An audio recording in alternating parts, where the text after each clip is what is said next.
ఇది ఎంత దారుణమైన సంఘటన చూడండి ఒకసారి.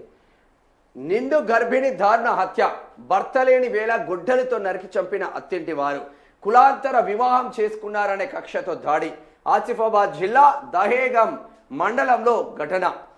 తమ ఇంటి వ్యక్తిని కులాంతర వివాహం చేసుకున్న ఆ యువతిపై కక్ష పెంచుకున్న కుటుంబం దాడికి పాల్పడింది. నిన్న ఆ నిండు గర్భిణి అనే కనికరం కూడా చూపకుండా గుడ్డలతో నరికి చంపిండ్రు. ఆసిఫాబాద్ జిల్లా దహేగా మండలం గొర్రె గ్రామంలో శనివారం ఈ ఘటన చోటు చేసుకుంది. మన దాంట్లో ఫుల్గా వచ్చినట్టుందిగా. ఘోరమైన పరిస్థితి అది నిజంగా.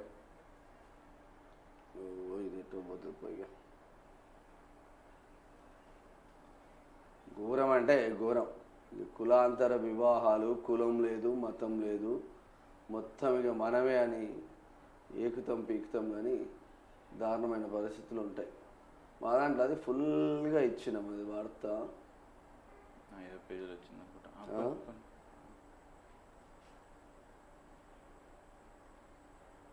ఎటు పోయింది అది? 4 పేజీలు ఉందా మరి? పైన అవి చూపి.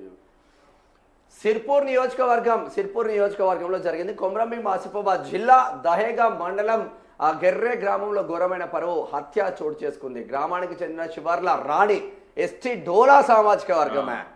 ఈ అమ్మాయి ఎస్టీ డోలా సామాజిక వర్గం. ఎస్టీ డోలా సామాజిక వర్గం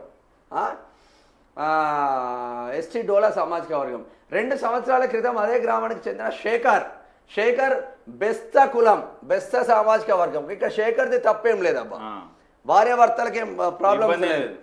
ప్రేమించి వివాహం చేసుకుంది. తన కుమారుడు కులాంతర వివాహం చేసుకోవడం ఇష్టం లేక రాణి మామ అయిన సత్తయ్య ఈరోజు అంటే నిన్న మధ్యాహ్నం దారుణానికి ఒడిగట్టారు. ఇంట్లో ఒంటరిగా ఉన్న రాణిపై గొడ్డలితో దాడి చేయగా ఆమె తీవ్ర గాయాలతో బయటికి పారిపోయి ఉండగా వెనుక నుండి మరోసారి దాడి చేసి అక్కడికక్కడే చంపేశాడు.